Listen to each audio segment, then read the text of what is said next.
Got it. Well, Oki, Sinadapi, welcome to Native Wellness Institute's Power Hour. And boy, do we got an hour for you. we got a special guest today. So, Nistu Nidaniko Makoyo Sakoi. I'm an elder for Native Wellness Institute. And not only because I'm old, because some of the team at NWI thinks I have some wisdom. Anyway, we Native Wellness Institute, it's the year of collaboration and allying with other Indian groups and other Indian individuals on healing. And so today, we used to go 7 days a week, 5 days a week. And so we have wellness. Welcome to Wellness Wednesday with Native Wellness Institute. And my English name are now, since I do pay taxes, my IRS name is Theda Newbreast. And so I say welcome. And today we're just going to have a dialogue. I always listen to this man, Mike Duncan, every Tuesday morning. It's at 6:30 a.m. Pacific time and 7:30 Mountains, but all during the pandemic. And so I just asked Mike, I said, "Hey, Mike, can you come on the Power Hour?" And with no hesitation, he said yes. We don't have to buy him a Cadillac. We don't have to send him to the Caribbean. We don't have to pay his truck bill. No. He just said yes out of the goodness of his heart. And so Native Wellness Institute, just a reminder, we've been really collaborating with White Bison. We got our crew, our allies over there. We've been allying with Al Pooley and Amy and the Native American Fathers and Families Association, NAFA. And so, and we've been allying with Native Dads Network. And so, and it's more than that. So that's part of my introduction, but we wanted today to be a dialogue about healing from a Native man's perspective. And then from, sometimes, I identify my pronouns are she and her, but my other pronoun is badass. So sometimes I believe that I can have empathy and see through the lens of others. And I think that includes, it's just my work for the past 3 decades with LGBTQ, transgender, two-spirit. And so, but I just wanted to identify, and let's see, my clinical work starting out was with pregnant addicts. Some of my other clinical work most recently is just with healing around what this pandemic has brought us to, with grief and loss, with transformation of ourselves, transformation with our children, transformation of with our ancestors. And so that's enough about me. So I wanted to, I was just like, yay, thank you, Shannon. And Shannon, our staff, is on the side. She takes care of everything because sometimes we have to have people who we trust them because I don't trust myself sometimes. But I wanted to welcome Mike Duncan. And so maybe, Mike, we have a lot of people who watch this just regular, but we also have brand new people who tune in. Mm-hmm. And so you want to just give us, who are you, Mike? What's your introduction, or what do you do, or what do you don't do? Who are you, Mike? So good afternoon, everyone. Again, my name is Mike Duncan. I am the Executive Director of Native Dads Network based out of Sacramento. Right now, I'm coming out of Chico, California, Maidu country. And we are, I'm out here doing some work with the youth. I go into the schools and actually work with what they call high risk Native youth that are struggling into the educational system, and trying to counsel them and try to get them on the right path, so they could graduate and have good lives. And so just got out of a session right now. It was a great session with a young lady, man. She's a rock star. And so I've come in this way, in a good way. I'm also a father of five. I have five children. I got three boys, two girls. They're all getting to that age of high school. And man, being a father is one of the most important things for me. Um, and it's just one of these proud moments when once they graduate high school. It's going to be like I have to find a new chapter of my life as they find their way in the world, and so I'm looking forward to that. It's a different time for me, and like you said you're you recognize as an elder. I recognize myself as an older. I'm an elder in training, and that's something that is something important to me to kind of understand that we have elders in the community and people in the community that I look up to, and that I learn from. And you, Sister Theda, you're one of those elders that I look up to and speak about, and I'm proud to have in my life that I could get that good medicine that I get to carry forward and pass forward to our community here in California. The other part is I'm clean and sober. I've been clean and sober this June. Coming up June, I have 16 years of sobriety. And man, even I've been sober even on the weekends. So, you know what I mean? And that's all things. One of the things we also have 15 years of no cigarettes. Don't smoke cigarettes anymore. And then 14 years, and I'll share this, I quit cussing, so I don't cuss anymore. You know what I mean? Well, I had a few relapses on that, but on the most part, I quit, speaking, bad language. And that's just a personal choice that when my kids were real little, I wanted to, show them that not everybody talks that way. Because I did have a bad mouth at one time, and so it's different when your children start to talk like you, and then you go, "Oh no, they learned that from me," and so I changed that, and so like I said, on the most part, at 99.9%, nothing. I don't speak any bad language, and no judgment on anybody else. Just something I chose to do in my life as a father. And that's became important to me. And one of the things that we do as Native dads, and going back to that, putting that hat on right now, is that we do a lot of the fatherhood men programming. And then also we look forward to all the wellness collaborations with NWI, White Bison, and Native American Fathers and Families Association, NAFA, Al Pooley, and everybody. We really enjoy those collaborations and our programming here in California that we do.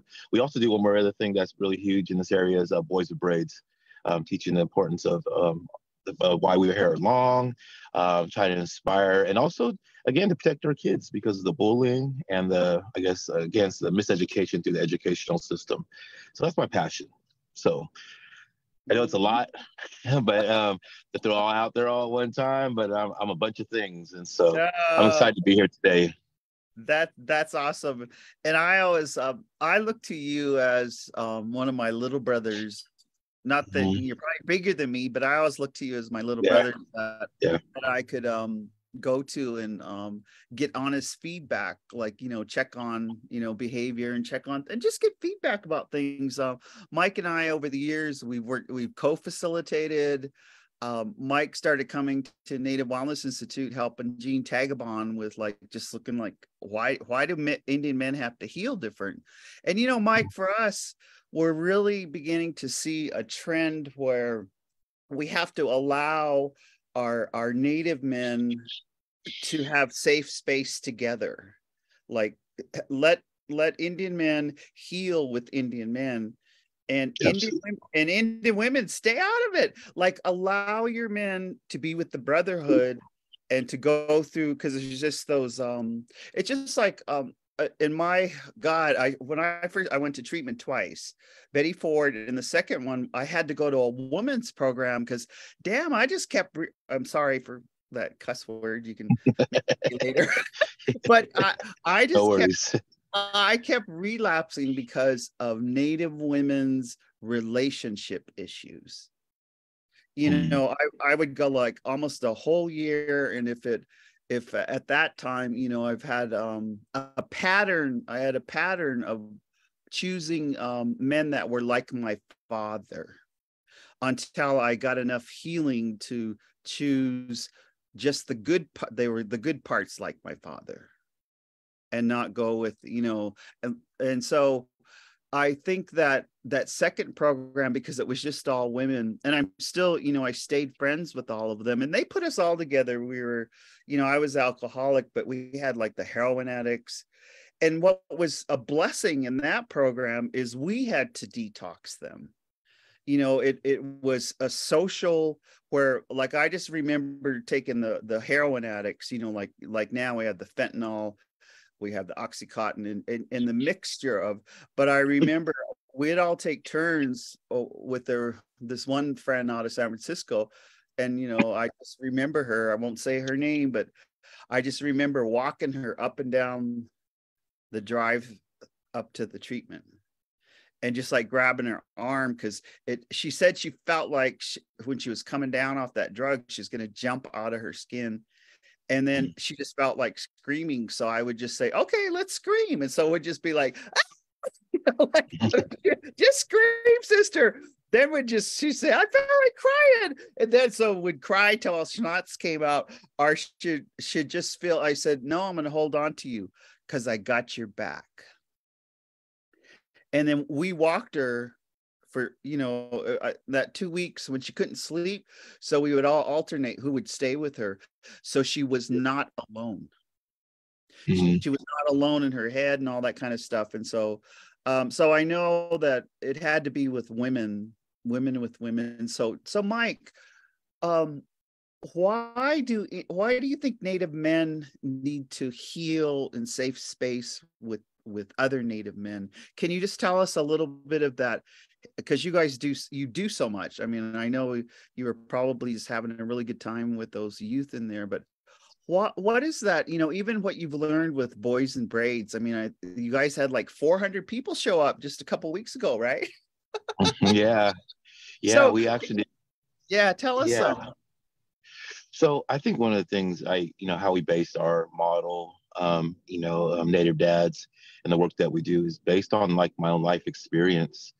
Like I said, coming from dysfunction, an alcoholic. I was addicted to everything, and I was very abusive to everything around me, including myself, and not really having a place to go and heal.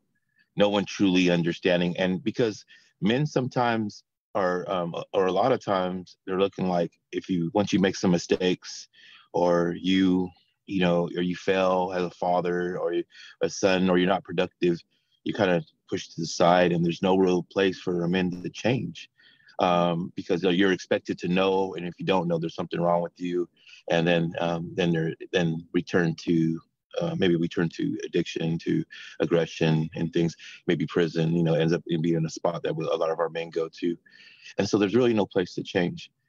And so when we started this work, it was looking at ourselves and saying, well, what worked for me, right?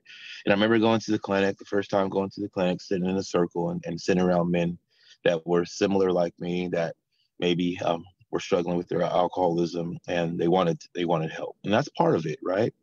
But there's another component, especially when men become fathers, and we start to say, well, how do we connect with our emotions? How can we learn to cry? Can we learn to be vulnerable? Can we learn to trust, another person? And these things, and I remember I shared this one time on a live feed. I was doing something, and there was a woman. I'm not going to mention the state she was or the tribe she was from, but she just goes, you know what? I've never heard a man talk like the way you talk in her entire life. And I found that very interesting, because I feel like, sometimes what we visualize what a man is, or how a man should conduct themselves, is not always, helpful to the healing, the healing or recovery part to what we're trying to do here. Because when we start to really look at what we're healing from, not just sometimes we know that alcohol and addiction is just a symptom. We're healing from all type of different things. We're being misguided. We're being misled. We're told things that are not true, and meaning like, men don't cry, men don't show emotions, men don't do that, men don't, or that's a woman's job. We start to tell ourselves that, and we start to believe it to be true because majority of the men believe that. But men, they do all those things. They just do it a little bit different. Mm-hmm. And so because society is structured a certain way, or a lot of our communities are structured that way, a lot of times our men struggle with that. And so what we do, and then what we kind of do is, first of all, what I learned really early, and then when I started doing the fatherhood piece, and we started having hosting groups, is that, you know what? One thing that I understand, but I know I worked with the toughest men and men coming out of prison and things, and but when you start talking about their children, they fold like lawn chairs, man. They break down. They talk about love. They talk about they love their children. They do anything for them. And then when you hit that soft spot, then they're open up, and they open up that way, they're willing to learn how they can be better fathers and better men. And that's what we need in our world, in tribal communities. We need strong men. We need men that are going to be clean and sober. We need men that are going to be understand what culture is. Understand culture is more than just like dancing and singing. It's it's about how we can lead our people in a good way. You know what I mean? That's one of the most important things as a father, as a male today. I try to walk a good path and try to lead by example. It's so important, and it's hard because doing the right thing and saying the right thing and doing what's was morally right sometimes not always popular. And some people will kind of put you down for it or shun you for it. But in my heart, I know that doing the right thing is always the right thing. And we have to get comfortable with that. And so building safe places for men, and then practicing the F word, forgiveness, is but really important, right? Because when we started working with a group of men here in Sacramento, there was a domestic violence group that came in. I'm not going to share their name either, but they came in, and there was about 4 women. And I remember they sat down in our group, and about 20 men showed up, and we're having our circle. And halfway through the group, a woman stood up, and she started crying, like just wailing, her tears. And when she did, she said, I went towards her. Are you okay? I didn't know, did it say something wrong, or, she's like, no, she goes, I just never thought I'd see the day that I see men trying to heal. And she was just, let me cry, let me feel this right now. And we just let her cry. We kind of surrounded her and and then we sang a song for her and all those things to kind of help her on that. And right then I knew I go, the healing man is more than just healing the man. It's helping heal. It's a ripple effect. It helps the women heal. It helps the children heal. And it ultimately helps the next generation, the generations to come heal. And that's the power in it. And it's not saying that we're just trying to bring everything back to balance. Not that we're in charge or we're better, or we're more important. We're just trying to get to this place where we're contributing, to the circle, healing the hoop, right? Like the fractured hoop, right? We're trying to heal that and do our part. And that's really the mission of Native Dads, and the work that we do. That's powerful, Mike. And thank you. Just because like when I hear you talk, I look behind you and I can see Albert Titman, and then I could actually see Dean Hoagland. I mean, I just and I see like Anthony Steele. I see like I was privileged to a couple months ago, back, is to sit with Mike and his circle of men, and I'm not a man, but I know that's about trust. So it took us a lot of trust building before, and me being transparent with my story, and that our connection was, yes, to bring that balance back, but our connection was our life experience on how we maintain who we are in our culture, and how we maintain our goodness, our how we there's that word you always use called integrity. Yes. So Mike, tell us something. Well, what is, from a Native man's perspective, what does that mean to have integrity? Just can you talk about that? Well, I always like to use the recovery part. As I learned from the rooms of recovery, doing the right thing even when no one's looking. And that was something very huge for me, because prior to me understanding that, or get clean and sober, or walking a good path, and that red road, is I didn't have integrity. and I didn't understand the importance of it. In this journey, again, coming from, like I said, dysfunction and behaving and thinking that way, I broke a lot of promises, and people didn't trust me. My family didn't trust me because I kept on breaking the promises that I gave my children, gave my parents, my brother and sister, even to myself.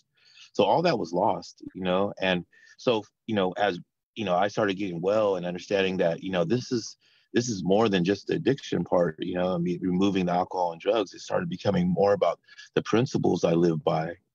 That became super important because it's easy for, people to talk the talk. It's easy for people to go up there and, may sing that song or do this or do that, but how are you walking behind closed doors? Mm. Who are you behind closed doors? Right. And that's the reason why the cussing part became important to me, because if I was going to tell my children not to cuss, then I better be walking that path. I better practice what I preach, even behind closed doors. I better not be drinking behind closed doors. I better not be womanizing behind closed doors. I better not be abusing people behind closed doors. I better not be, doing this, being sneaky, being, shady, being all these different things behind closed doors. I'd have to walk with integrity at all times. Now, that type of stuff became like practice. Yeah, I had to practice that because it was really hard at first. But one of the things is that when we start to understand, and I started realizing that there's good and bad consequences to things, right? So when I didn't, and when I do act up, because I still could act up once in a while, right? I'm not perfect. I'm a human.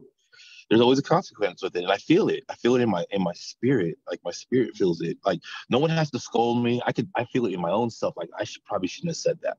I shouldn't act that way. I probably should have been more open-minded or something like that. Whatever. And then I'll make my amends. I'll make my apologies when I need to. But when I do good things, even when behind closed doors, do the right thing, here and there, and my spirit also feels that, and I like that.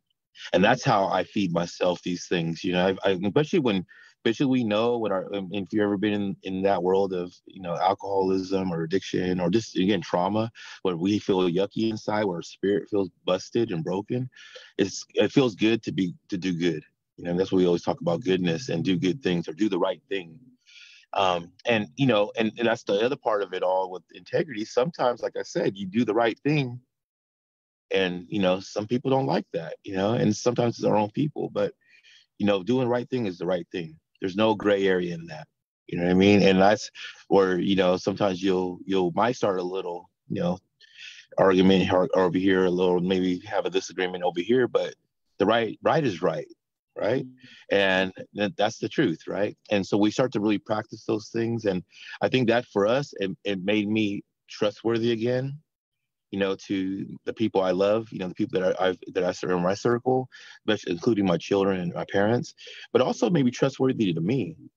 You know what I mean? Maybe trustworthy to me. So when I said things, I knew that I was doing the right, and I stood by it. You know what I mean? And that's and so that took years of practice. But those are the things that in classes we talk about, and I challenge the men to try that with themselves, and we have discussions about it as well. Mm-hmm. That's awesome, Mike. Because from a native, I work mainly just with women. A native woman's perspective. God, it encompasses. It's almost like a tree, because you have to, as a woman, when you carry a baby for 9 months, you carry it. There's 2 heartbeats inside your body. Mm-hmm. And a lot of women, they sing to their belly. Their partners, make lullabies, and a lot of the family, start to make cradle boards, or have goodness around them, even when they're in utero. So there's that integrity as a life giver. And I'll just say, it's not about the ones that you make in your utero. What happens for a lot of women is, like, you adopt all the children.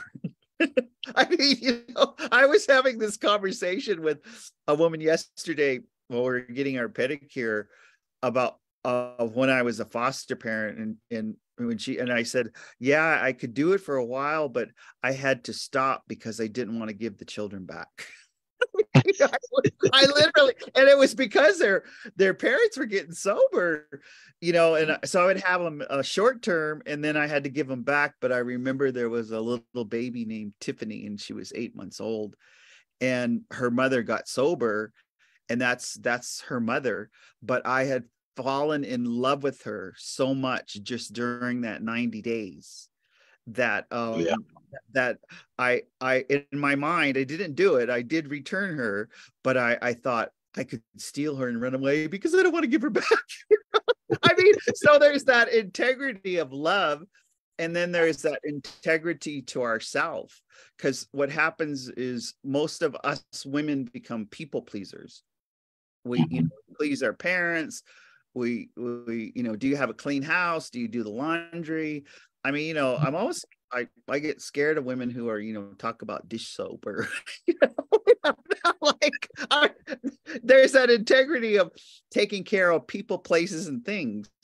And then then there's the other branch of, what if you chose something outside of like a career or a destiny? You could be an artist, you could be, whatever whichever you're destined to be, that integrity. But I wanted to ask you a question, and I'll ask it in the frame of one of the things in healing that I witnessed, because my mom always ran treatment programs, is, and I thought I always liked it, is she used to teach women, there was how to adorn themselves. So when they were in treatment, to even dress differently. And but I remember when they were teaching them, they would say, we're going to teach you to put on makeup that you're not putting on makeup to go to the bar. And that was like everybody, all the women in the treatment there, when they're going to go out snagging, they had learned to, put on their face or put on whatever to adorn themselves. And so they had to re-identify, like, who are you now? I mean, I just think, well, back then it was, like, I just thought, wow, however women mutilate themselves. I mean, like Jane Fonda took out a rib so she could have a smaller waist, and so that not being a manizer. They were always accusing men of being womanizers, but there was women in their addiction, and myself included, where I was really unhealthy. And you could put on that false, that false snagging persona. And then in recovery, we were told that, that first year of sobriety, that you really got to work on yourself. And so you shouldn't enter in a new relationship, or you shouldn't change things, And then later on, like I was just thinking, like today, I mean, like I don't go out manizing or flirting or, like I did when I was in my active addiction. So and I just try, even the hardest, to look through a lens at each man, that they have this life experience to where they become that, and to see who they really are, but never to even to castrate statements like some women man haters, some women, and I'll even say that, stop man hating. Where's the forgiveness? How are we going to talk to each other when you're still hating on each other? You got to forgive. So I guess my question is, how do you become a recovering womanizer? Because I'm still trying, with our women's group, we don't want to manize. So Mike, what do you have to say about that? So about womanizing? Yeah. Is that the question? Yeah. Well, I think the most important thing, I'll just kind of just rewind a little bit. I think one of the most important thing for us to the intergenerational healing part is two parents raising a child, right? healthy parents, to raise healthy children. Like that's the reproduce. Let's have in these beautiful Indian babies. Let's love them. Let's make them strong. Let's make them feel important. They're leaders. They're our future generations. Like let's build them. And so it takes two healthy people to do that, right? And that's ideally. That's I guess that's the vision, right? That's Right. what we want. Because anybody can raise a child, right? Anybody can raise a child. And so to get to this place, I mean, we have to look at the parents and say, are our future generations worth it? And I would say yes. So the father and mother, whoever they are, they're healing, they have to do the work. It's our future generations depend on us to change the directory of where our people are going, right? And so when we look at womanizing or manizing, or where we know that's had a lot to do with like so low self-esteem, right? We feel like there's addiction with it, because I was there. I thought, just like a can of beer or a joint or dope or whatever would fix whatever's inside me. I started leaning into women to make me feel a certain way. And like one's too many and thousands never enough, right? The same kind of thought is like, the more women I have, the better I feel. But in the end, I didn't get it. It ran out just like the alcohol did. So I had to find another woman, find another one. And then I'm always chasing the women, like I'm chasing the alcohol. And so I had to change that thinking, right? Like, why can't I just be okay in my own skin? Why do I feel the need to go out and make empty promises and lie and cheat and I did those things, and it's not something I'm proud to say out loud, but it's the truth, right? And so I'm okay to be by myself today. Like it's okay to sit by myself, and it took a long time for me to go here and not lusting after every woman, like because they wear a short skirt or they have long hair, dark skin, whatever. I'm like, no, I need to work on me, because I need to be, when I get in a relationship, I want to make sure that I make this individual happy. You can't give what you don't have. So I have to possess those things to make this other person happy. Like, how will I know what happiness is if I don't possess it with myself? If I don't have self-love and I know what love is, how do I give this love to anybody else, including my children? If I don't know how to communicate and talk with myself and be good with myself, how can I do those things? So those are the skills that we try to, like I said, principles, and we try to build on those skills so those healthy relationships can grow and develop, right? And for me, and this is, oh man, it's gonna sound terrible, but like that's the part like holds me back, because I feel like I got this long list of like kind of demands. Well, you got to be a good communicator, you got to be a good, and it's like, I don't know if anybody can meet those, right? And so I'm trying to loosen the strings on that. But I think one of the things I raise my standard. I have a higher expectation. I want to make sure that those things are that I could be that person as well to that other individual. You know what I mean? And so I think those are the things that when we look at in our communities, we jokingly say that, and we kind of glamorize it. But in turn, we have a lot of single parent homes. We have a lot of absent fathers, absent mothers. There's children that feel hurt about that. There's another generation that's hurt by that. And so to me, I mean, when I was earlier in my recovery, I used to kind of laugh about that stuff. But nowadays, I'm like, that's because I work with the kids that come from those, maybe that snagging, and just maybe had a child, and now they feel like they're not wanted. Now then they're going through their I guess real, like their time feeling unworthy or not feeling loved, and now they're acting out. So I see the kind of end results with that. But we have to stop that, and that's kind of the work that we do, right? To talk about those things. Mm-hmm. So let's talk about the healing. Right. Yeah, it is just so integrated in relationships, but just it was just a privilege to have you on today, to hear your perspective. And I think that's why I was listening to you, and like I like to co-facilitate, because I have to, not only as a woman, but part of that is women need to hear men's story.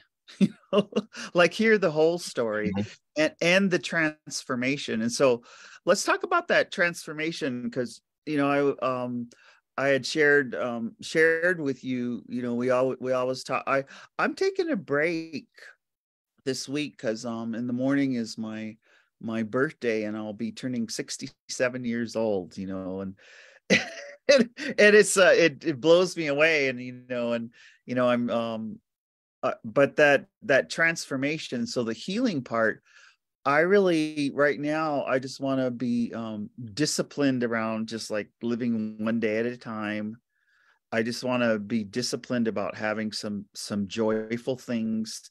Or I'm gonna get ready, taking my mom on a slow journey to a powwow, and we're gonna she's gonna dance some, but we're just gonna go and enjoy. And then we haven't put all these other things on it. It's just like have time together. Some of our relatives from Alberta are coming, and I'm okay with that. So so so that I don't get in anyone else's mess. I only I get on social media, and then I post and I get off. And then I was just telling mom, I said, yeah, mom, I just been enjoying like watching a movie, and I'm not watching the news because she likes to watch the news. And of course her NBA, well, you can she was mad at the Kings and you guys won. She was in there telling me blow by blow what, anyway. And I go, Mom, I think Mike Duncan and the guys are over there yelling for the Kings. She goes, what? But this healing, even that is, I just like to shut up and listen to my mom. And I make no judgment about whatever. I just I like being with her, and that's healing. I like listening to her stories, and that's healing. I like just all I came in here, I had snow clothes on, and I didn't even get time to braid my hair. That's why this is my wild. But I said, Mom, I have to go on power hour. She goes, oh, just wear anything in my closets. So I go over to the closet and grab one of Mom's Samoan dresses, because I thought, I can't go. I'm just got like raggy snow clothes. Anyway, that healing. Mike, what are some ingredients for a Native man to that constantly, that pacing of healing? Say something about that. That's an interesting question. One of the things, like I said, I have this year, on June 22nd, I have 16 years of recovery. And I say that in a sense, like I said, it's more than just alcohol and drugs, and for me, because man, a lot of me was broken, internally, through my addiction, and a lot of pain, a lot of self-inflicted hurt, a lot of bad decisions, a lot of harm, and I have to say that out loud because, I want, not in the sense of like I'm proud of things I've done in the past, but I have to share certain things. But I have to show people that people can heal, people can change, right? And so, this journey, if like as you're like peeling back the onion, you're understanding that, again, when I first got into recovery, which is okay, I got to stop the obsession compulsion of using, right? And so I'm peeling that one, and that was and still works. That's a never ending, kind of work that I do is my recovery stuff. But then we go into like looking at ourselves like, man, I am, I'm a jerk. I could be rude. I could be jealous. I could be envious. I could be hateful. I could be, ugly. I could do all those things. And then and then I started learning, like I said, like certain principles, like, what integrity meant. And I understood what happiness, and really trying to work on that. Like, what is happiness and what makes me happy, right? And searching for that, and be able to utilize that to help me heal, because like I said, when I heal, it's a ripple effect, right? It's like when I hurt somebody, it's a ripple effect, right? The same thing goes with healing. Like when I heal, other people heal, other people feel safe around me. and learning to love myself, learning to understand the importance of love, and to love other people. And when you was one of the things that, when I just hear, like this young girl that I shared was talking to right now, and one of the things she said made her cry this week is that her dad told her that he was proud of her. Oh. She don't say that. She don't say that. He don't say that too often, but this weekend he told me that, and it made me cry. And see, so those type of things, like you said, because I mean, I wasn't raised that way. I wasn't raised where, people gave compliments. I wasn't raised where, like, those are like normal things. Like, you know what I mean? Like, that was normal conversation. And so, like, incorporating that into myself, I know when people like give me compliments, it makes me feel good. I know, because I feel it when people say, "Man, good job on your sobriety day," or "Good job on your your job," or "Good job on your this," and I'm like, man, it makes me feel good. So, giving back, learning to give back in that way, you know what I mean?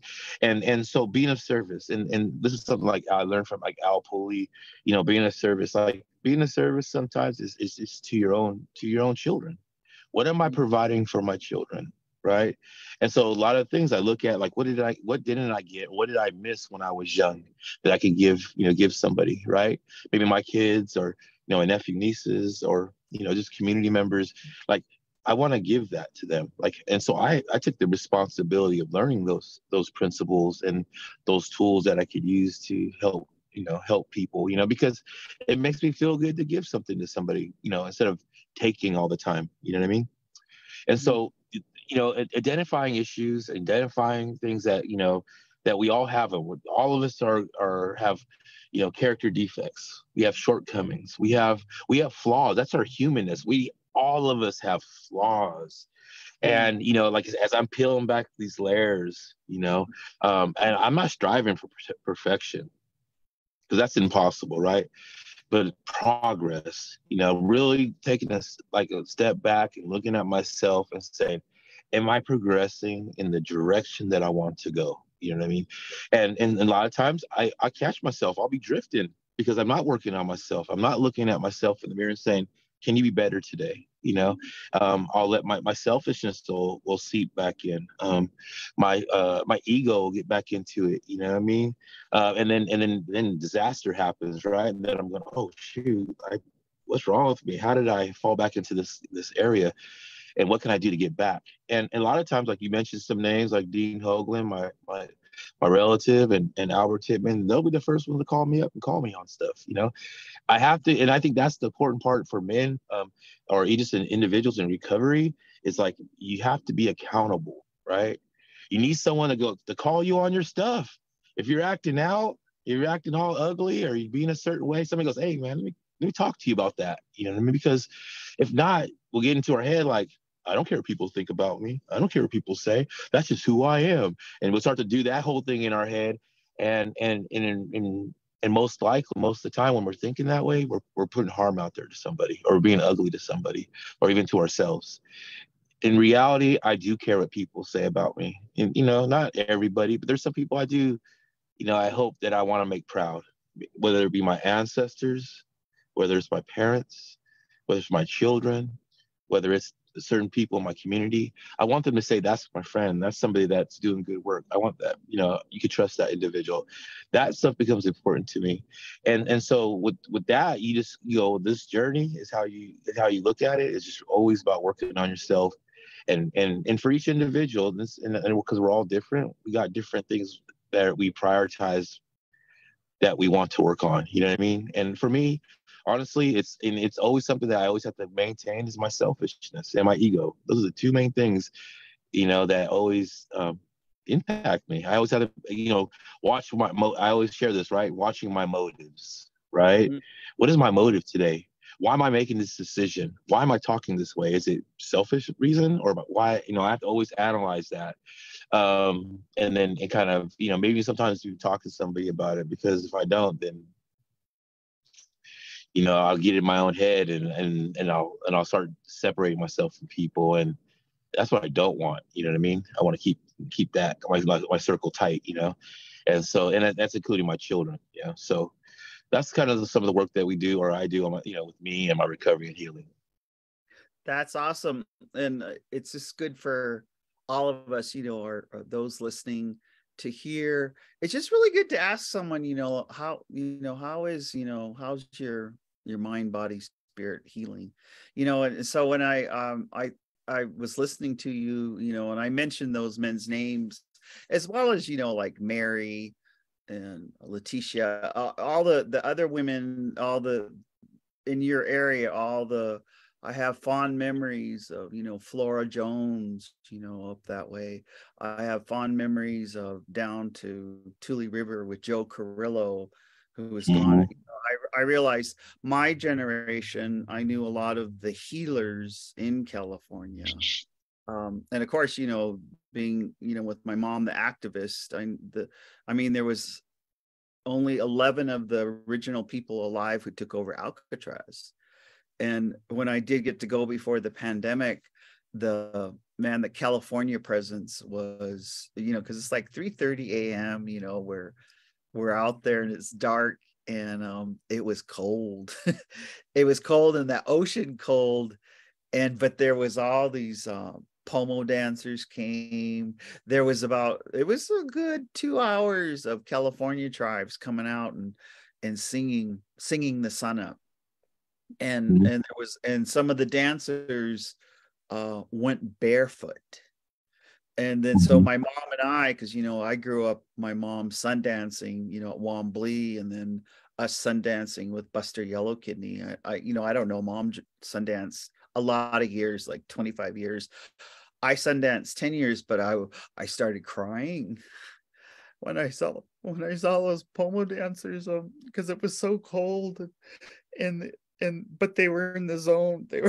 They were barefoot. I saw these dancers, and the and the singing, and I go, Mom, look at it, just like Sundance, and let's get up. So we got those chairs, and so she goes, come on, and here's my mom, she's 84 now, but we got up and we started sun dancing, like how we sun dance, but we were dancing with the pomo dancers. And I think that was the connection between our ancestors in healing, and this collaboration. And then we weren't cold anymore, and then pretty soon, it was another, I don't know, 6 hours of dancing. So another 6 hours, and then all of a sudden, no one, we didn't feel no pain, or we didn't feel whatever. We were just with each other, and in that dimension where your ancestors come in, and you're singing, and you're all one, and there is no I, it's a we. It's like where we're all together, so that healing part. But I wanted to mention, I started off, naming, like Albert and them. I think we have to surround ourselves with safe people that we can vent to. Yeah. And I was just thinking, because yesterday I went up and saw one of my close relatives, and him and his wife they're like, we can just talk directly, and the bold truth on anything. That's how and that's how kind of like Blackfeets are. They don't like you to be a bull, SHITT. I won't cuss. They they really want your sincerity, and that honesty. And then if you have done something wrong, then you better darn right tell us how you're going to correct it. Like, just don't keep doing it. Even there's a big sign when you're coming into Browning. It says, that we ruthlessly avenged our hunting territory, our wrongs. But then it's the other part. It says, but if you win our friendship, we will be loyal to you forever. That friendship. But I know we always just visit, and you probably say, yeah, damn, that Theda can talk. No, it's all good. But in our remaining minutes, what else would you like, because a lot of people tune in, and some people have said to us, Power Hour saved their life. Some have said, what else can you say about healing to our audience or to our brothers and sisters and our relatives out there? What else do we need to think about in 2023 as we shift into spring? Mhm. Yeah, this is that time for a lot of our people. That spring ceremony is happening, and you know, the healing journey never ends. And I think one of the things when we start to recognize what like where we're wounded at, and maybe a lot of times for us as Native people, all areas of our lives are wounded somehow, you know. And you know, I think one of the things that I really like to talk about is like in the part of responsibility, you know, as adults and elders and olders, and you know, we all have a responsibility, you know, to our people. And something I like to share with my own kids, you know, like them understanding as they start becoming to this place of adulthood. And you know, I really want to, you know, I guess my vision, you know, in the generations, you know, the 7, 10, 12 generations next, you know, is that one day that, you know, they don't have to worry about domestic violence. They'll never have to worry about MMIW.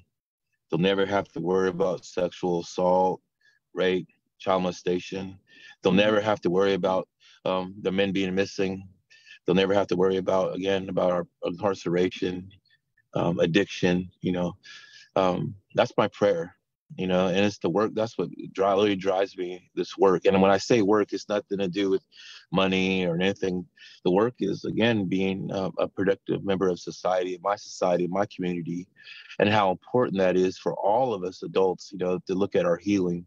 You know, how we get that, you know, I think those sometimes, you know, let me share this, that, you know, sometimes we think, you know, it only can be a certain way. It only can be a certain way to heal. But today we know that there's a lot of ways to heal, and there's different ways to contribute to our people, you know, to our future generations. It don't have to be locked in one way. That creator is everywhere. Creator's everywhere. Creator already sees and knows things. And so for me, it's like, that's why the integrity part was so important to me, because creator already knows what I'm doing. Too many years I wore masks. Too many years I threw lies out there. No, I couldn't keep that promise. But today I know that, you know, creator's watching and protecting me on this journey. And so wherever, if I'm in dance, or if I'm in an NEPI, or if I'm just in the community, I know that creator will protect me as long as I do the good things that I'm supposed to do. Right. And so the healing part is understanding, as a man, as an adult today, I have a responsibility not only to my own children, to the other young men in the community that are watching me, looking up to me, saying, man, I wonder how I could be clean and sober. Mm-hmm. How could I be, you know, be a father one day and be with my children? How can I be, you know, stand up to the ugliness out there that are trying to attack our people? How can I do that? And I want to show them. And let me tell you, it's scary. But one of the things is that, like I was taught, and what I understand is that this red road, this walk that sometimes we walk, sometimes is meant for us to be alone.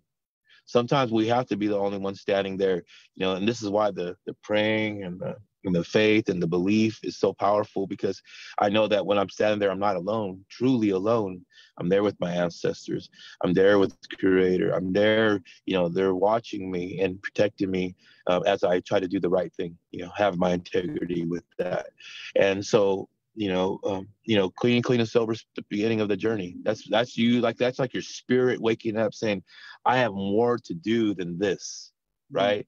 And something that was shared, you know, that, you know, you're worth more than your worst mistake, you know, and that we need to sometimes look past, sometimes we need to forgive ourselves for the things that we've done, maybe, and to go forward and do the right thing. And that's the hardest part, is forgive our own head, you know, and allowing, and us being our biggest barrier. Sometimes we could be the biggest barrier to us. And so practicing the F word, you know, self-love. And again, you know, and consistency. That's one of the most important things. Like, the being consistent, even on the days you don't want to be consistent, or you fail and you make a mistake, get back up, you know, wake up and start all over again. Keeping a positive attitude. Be grateful for even the sun rising and this air in your lungs, showing gratitude every single day that creator gave you another opportunity to do good in this world, to do good to yourself, do good for your children, for your wife, your husband, you know, whoever that is. because one of the most beautiful blessings, I'm tell you this, that I get to, I guess I get to like hold up, that's something sacred to me, is that my parents get to see a sober son. Mm-hmm. They've, they watched me go through hell, through the dirt, the mud, through my addiction, and sometimes they had to love me from way back here, but, in their lifetime with their own eyes, they got to see me be sober. And Wow. I know that makes them proud. And for me, that's the generational healing. You know what I Mm-hmm. mean? They get to see that in their lifetime, and my kids get to see this, and so forth. And the things that we say today, it's just, again, these are the things my teachings to my children are very intentional. So I tell them what I want for them. I tell them that, listen, I want you and your brother and sister to stay close. I want you always to be close. I want your children to be close. I want you to talk about forgiveness. I want you to talk about, how important family is. So it's really intentional in my teaching, because I know my words have, power. You know what I mean? Words could hurt, but all words could heal. And Mm-hmm. so the things that I want to leave in this earth is not about financial money or anything. It's about leaving that goodness behind. So that way my kids know they have instructions from their father.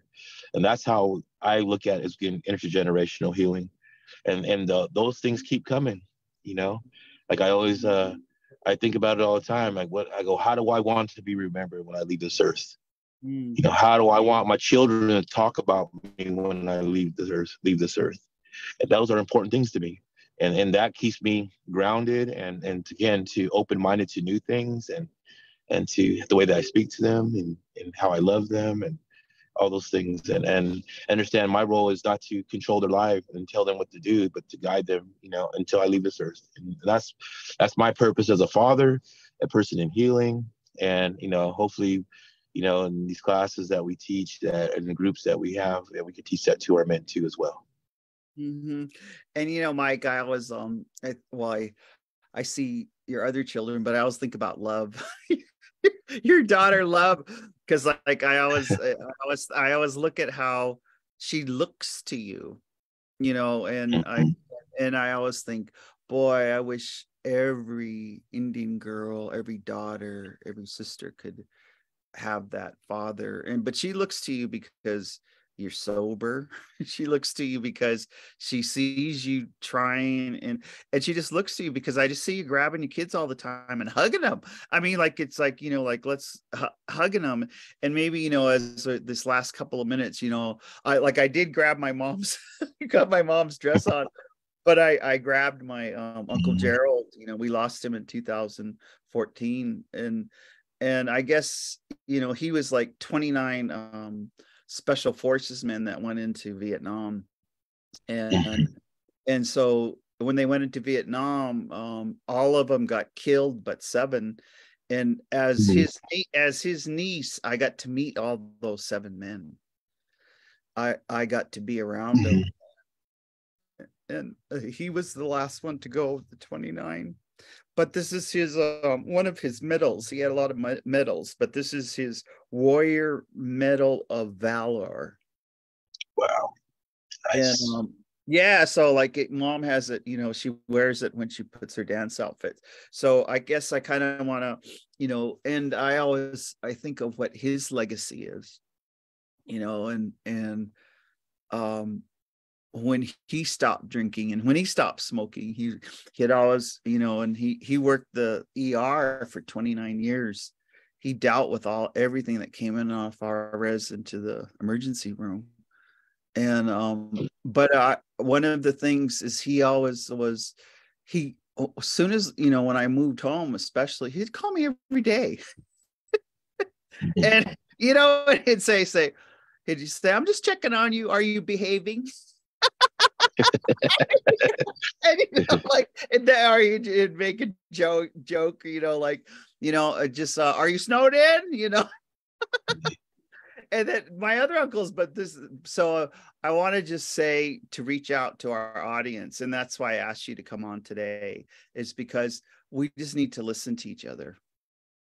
and not try to control each other, not try to It's 14 hours. Not try to manipulate each other, and allow each other to heal. And I think that's what happened today. So we thank you. We thank you, Native Wellness Institute. So Mike's organization, Native Dads Network, and White Bison, and NAFA, which is the Native American Fathers and Families Association, we're planning a Healing Together in 2024. So look to our sites as soon as it's leaning towards Bainbridge off of Seattle, because having it in community at the House of Awakening there. So we want to invite all of you, but just name a couple of things. What's coming up on the horizon for you with Native Dads Network? What should people come to? Name a couple things. Well, we're still always working on a lot of things. Boys and Braids is one of our big conferences that we do. We did one this year already in Humboldt County. We had, like I said, we had 357, close to 400. Last year in Sacramento, we had 400 individuals show up to our conference as well. I mean, it just keeps on growing and growing. So we have a lot of smaller presentations and a lot of people that are interested in doing something in different states, and they're inviting us out to present Boys with Braids. So look out for those. Also in California here at Buena Vista Rancheria, it's right in Ione in Amador County. It's right outside Sacramento. We're hosting in the second week in October. We're doing our and we're bringing it back because the pandemic kind of shut us down. So this would have been the fourth year that we didn't do it.